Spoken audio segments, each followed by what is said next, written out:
In the United States, cases of COVID-19 in children are on the rise.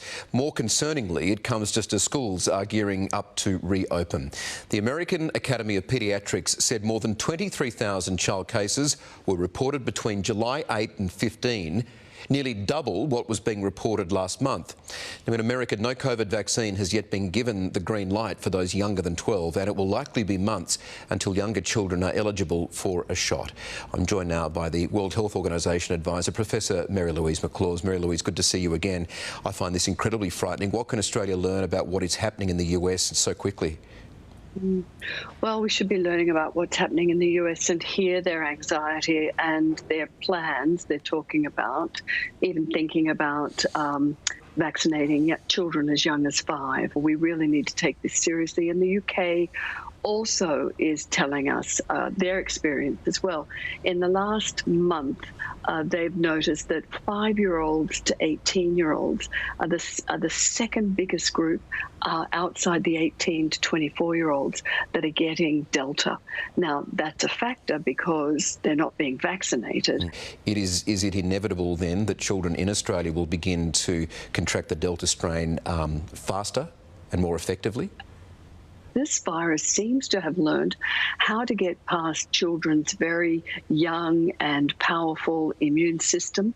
And even though they've got much fewer receptor sites than adults have, this virus has learned a way of locating them, stabilizing onto them, and then fusing with those cells. So it's very, very concerning. It's not just a risk for children within family units. It's a risk for children at school, and we haven't ever had that before in Australia. This is new. This is a whole new concern, Mary-Louise. It's a whole new concern, and it's a real concern.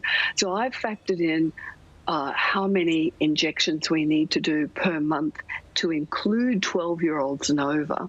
I haven't included the 5-year-olds yet, because if we can try to dampen down the circulation in at least the adolescents and adults, then we might be able to wait for a while to see how safe the vaccines are, looking at the American experience. Should we then be vaccinating children in that age group from 5 to 17 in Australia?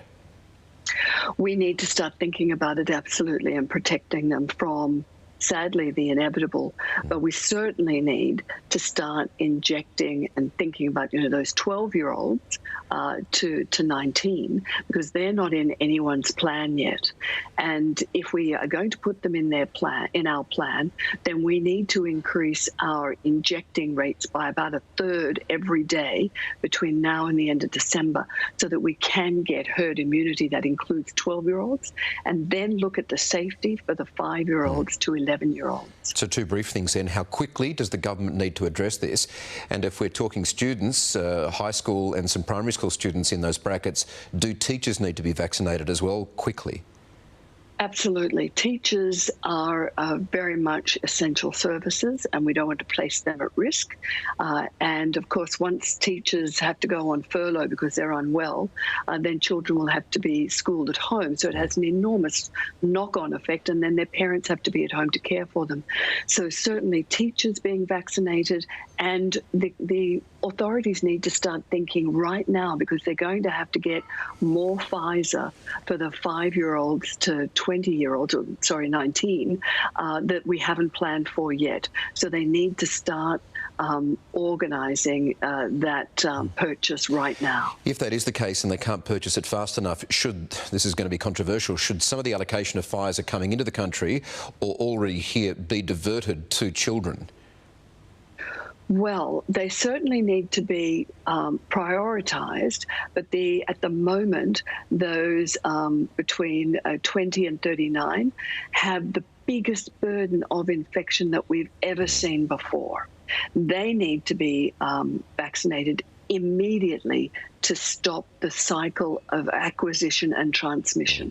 And then we can then wait to start vaccinating the adolescents and then the children. Extremely concerning. All right, we'll talk to you about this again, I'm sure of that. Professor McLaws, thank you very much.